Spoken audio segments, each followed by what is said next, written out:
Artinya ini keberanian seorang Nikita Mirjani. Sebetulnya gue nggak ngeliat Nikita atau bukan, tapi ini seorang yang memang dalam hal ini masuk atau tidak, ya kan, divonis bersalah dan atau tidak.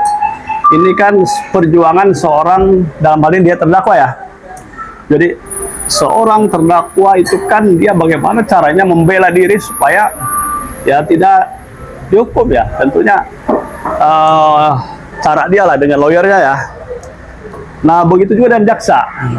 Jaksa itu kan tugasnya kan dia menuntut ya, memasukkan kita ke penjara dan bersalah gitu, dan mencari bukti-bukti. Nah terkait dengan keramaian kemarin yang saya lihat, dia adalah disuruh pakai baju ya, suruh pakai baju rompi, kemudian Nikita tidak mau.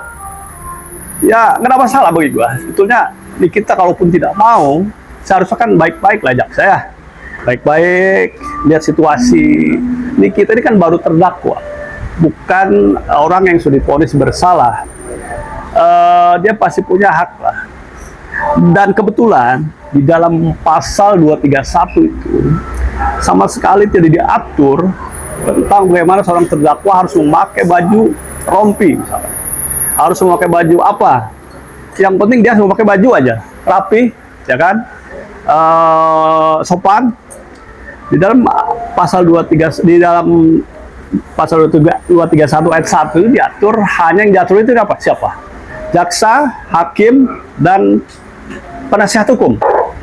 Penasihat hukum kalau pidana ya tentunya semua pakai toga ya. Tapi kalau perdata ya bebas. Hanya hakim yang pakai baju. Artinya bahwa Nikita begitu, nggak ada masalah. Itu hak dia. Apalagi dipaksa-paksa. Apalagi divideokan, ya kan?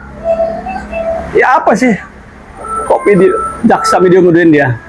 Untuk apa kepentingannya? Ya biar aja. Kalau bisa ya dia kasih tahu. Dan sekarang menurut gue nih saat yang tepat harus mengatur itu. Kalau memang harus ya diatur lah oleh KUHAP. Dan KUHAP dalam acara itu udah ada.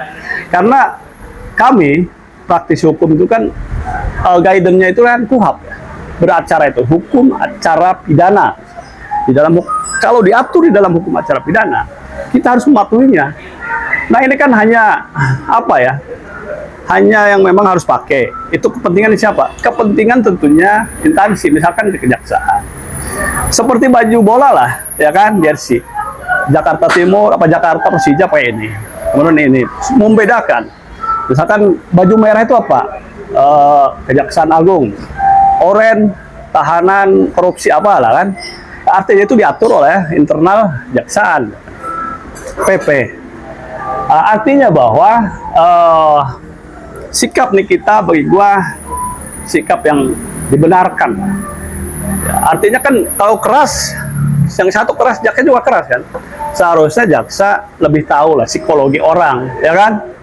Kalau suasana seperti itu, udah nggak mau dua kali sekali, sudah dulu lah, ya kan? Toh, yang namanya tidak wajib ya kan?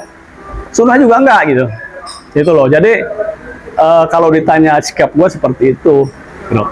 Bang, artinya jaksa juga harus memperhatikan hak-hak dari terdakwa sendiri, Bang. Artinya ketika memakaikan rompi juga dengan visi humanis mungkin atau pendekatan emosional atau iya betul. Ya, ini kita, gua bilang lagi terlepas lah nih kita. Gua kan kenal juga enggak sama kita ya. Kalau sama mantannya ada satu orang. Artinya bahwa begini, sekali lagi bahwa memang ini kan kita ini kan di bawah pengawasan jaksa ya. Jadi jaksa memang harus punya cara lah yang baik, yang humanis. Karena kita ini kan baru terdakwa, ya kan? Human rights, hak asasi juga boleh aja kan? Bahwa kita tuh berhak untuk menolak. Itu aja lah, nggak diwajibkan lah itu. Oke, Bang, tadi Abang sempat memuji keberanian Nikita artinya melakukan perlawanan terhadap jaksa dan hakim juga. Apakah itu tidak merugikan Nikita dari sisi mungkin pertimbangan nanti putusan pengadilan atau seperti apa, Bang? Saya rasa dia kan punya pengacara ya. Pengacara sudah paham tentang itu ya. Kalau yang sifatnya kan yang memberatkan itu mungkin ya bukti-bukti ya kan. alat bukti, kemudian fakta-fakta persidangan. Kalau itu kan hanya bagian pertimbangan yang lain, misalkan dia apa yang lain, residivis misalkan, ya kan? Itu yang lain, pertimbangan ya. Tapi untuk itu, saya rasa tidak menjadi pertimbangan yang terlalu penting, ya kan? Oh juga dia tidak melanggar hukum acara, ya kan? Misalkan dia menghina hakim, ya kan? Ya kan? Yang lain-lain lah, seperti itu. Artinya bahwa, kecuali misalkan kayak siapa tuh? Ada kawan kita kan, yang naik ke, ya kan? Itu kan lain. Itu pasti kena sanksi. Selama masih seperti itu cara-cara dia mempertahankan diri agar dia juga sebagai manusia yang punya persamaan haknya di depan hukum, ya boleh aja. Cara membela, ya kan? Cara membela itu loh, membela diri.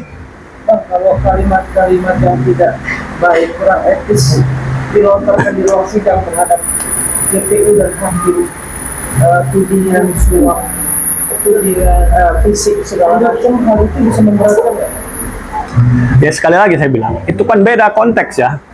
Beda konteks, artinya kan yang memberatkan itu kan hanya fakta-fakta persidangan, beda materi kan, materi hukum. Kalau itu kan hal personal ya, ya kan kalau dia terima menghina ya, kalau dia tidak terima ya silahkan ya kan, itu hak. Kalau misalkan siapapun dihina secara personal, itu kan personal ya, gendut misalkan apa lagi tuh, ya kan? Di dalam ruang sidang. Ya artinya kan kemarin bagaimana responnya? Gua kan nggak ngelihat respon jaksanya. Ya, kalau jaksa kan hanya diam. Oh ya diam, berdiam kan berarti dia tidak terlalu terganggu ya, itu hak. Akhirnya dia paham aja lah. Seorang terdakwa itu kan emosional ya, karena kepancing segala macam. Rasman aja kita lihat kan, ya, udah seperti itu kan. Nah, bahkan permintaan mengganti hakim dan macam itu biasa. Dulu Sri Bintang Pamungkas, jaksa Silangit segala macam itu gua ingat.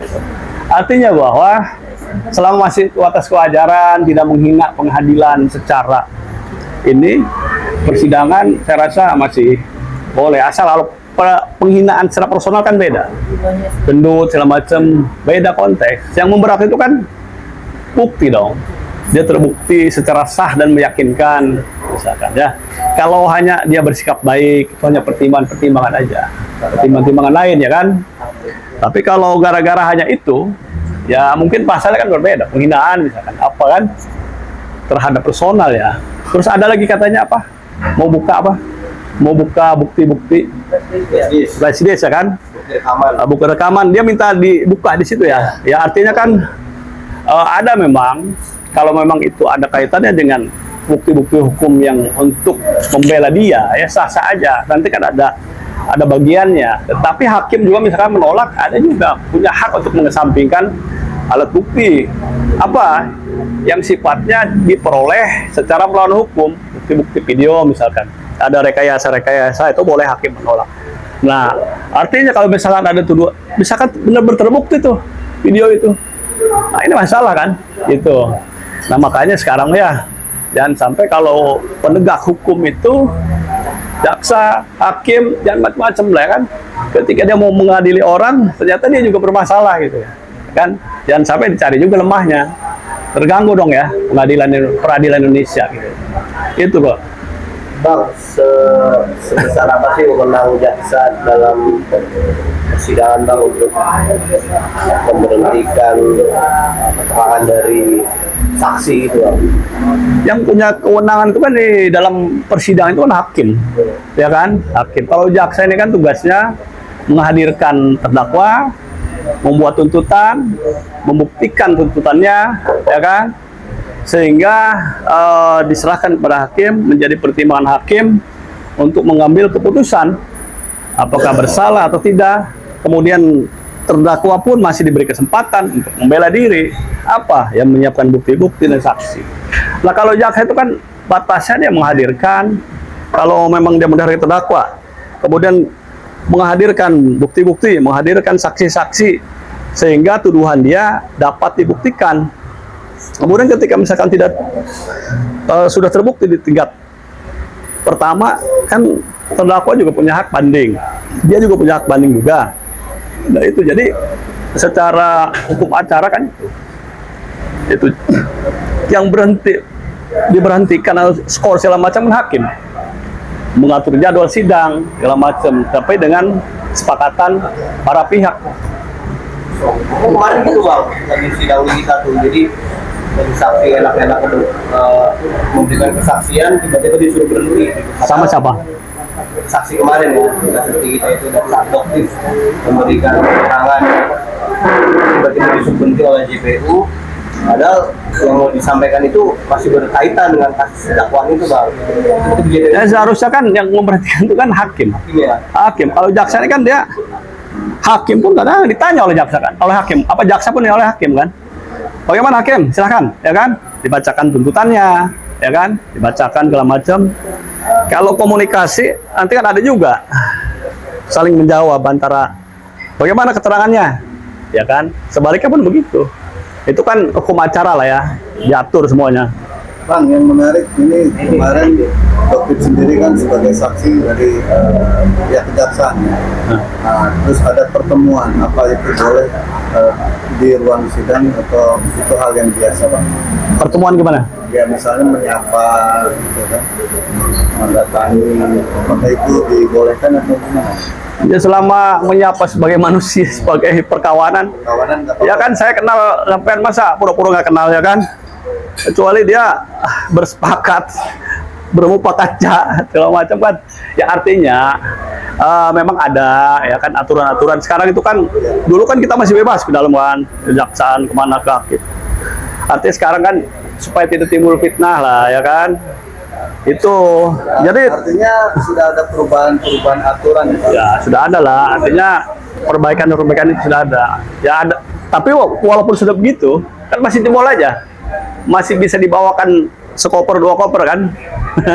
Bahkan masih ada di luar ya, artinya namanya aturan ya kan, tapi sekarang tinggal kepada personalnya kan, para hakim, para jaksa. Makanya Pak Prabowo terus naikin gajinya kan, supaya tapi nggak ada puasnya juga kan kalau orang-orang yang nggak kuat. Nah itu loh gitu Pak. Bang, Nah. tanggapan abang terkait kan sudah diperbolehkan kemarin ya